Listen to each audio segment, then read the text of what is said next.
Hello everybody, welcome to a JK Running Productions video. In this episode of the Breaking 16 project. If you are new to the Breaking 16 project, the Breaking 16 project is a video series documenting my journey to breaking 16 minutes in the 5K. And in today's episode, I'm gonna be rewatching 3 of my best ever 5Ks. I took a race from my freshman year, sophomore year, junior year. I did not take a race from my senior year because I only raced the 5K 3 times. 2 of those were indoor and those races weren't really anything to write home about. And then the outdoor one, the first 2K of the race went very well. The last 3K did not go very well. I was dealing with calf, Achilles, so I'm just gonna omit those 3 races. We're just gonna focus on 3 of them. So the first race we're gonna start out is my freshman year, last indoor 5K of the season. After this, freshman year running kind of went downhill, but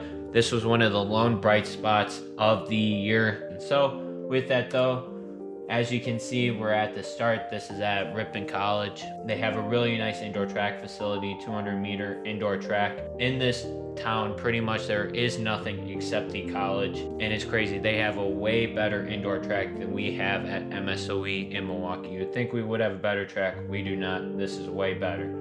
But anyways, in this race, as you can see from the clips in the beginning, I'm kind of in the lead in the pack. I'm not in the lead in my pack. What I was really focused on in this race was responding to all the moves that happened and really being in tune with listening to my coach on whether I was on pace, whether I was not on pace, really focusing if I was on pace and somebody was leading, just sit on them.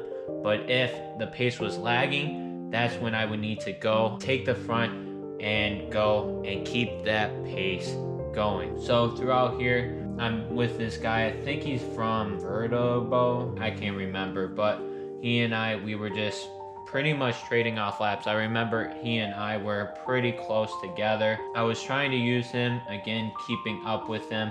In my splits, I was really good. I was really in tune with my splits. But what ended up costing me in this race ended up being the 4th K, 5th K, I believe it was. That was where I slowed down. That's what cost me from breaking 17 minutes. And sadly, I thought after that, that would be the time where I'd go into outdoor. I'd break 17, everything would be great. And everything did not go great.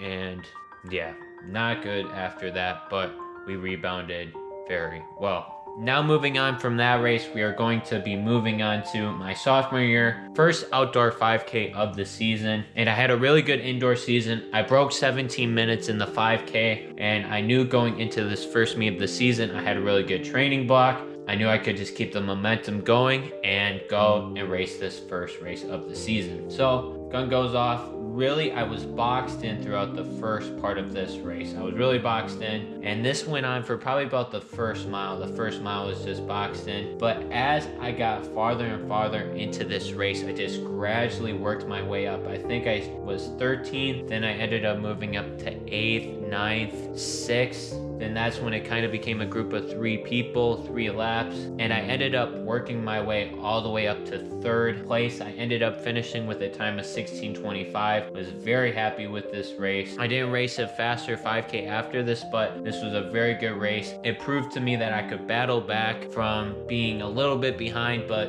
again, work my way up, focus, stay mentally engaged in the race. And then doing that, I came away with a really good result.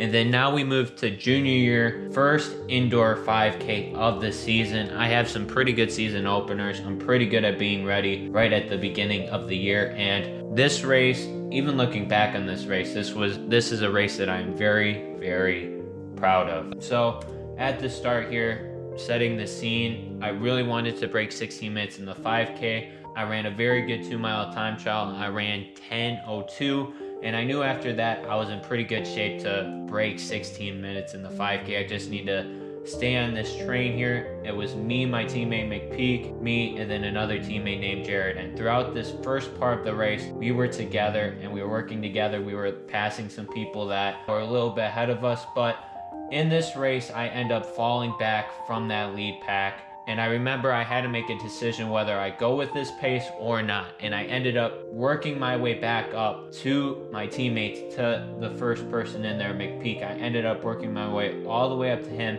I remember I made a move with 400 to go. I couldn't quite finish the move. I made it really decisive. I was like, okay, I'm gonna try and win this.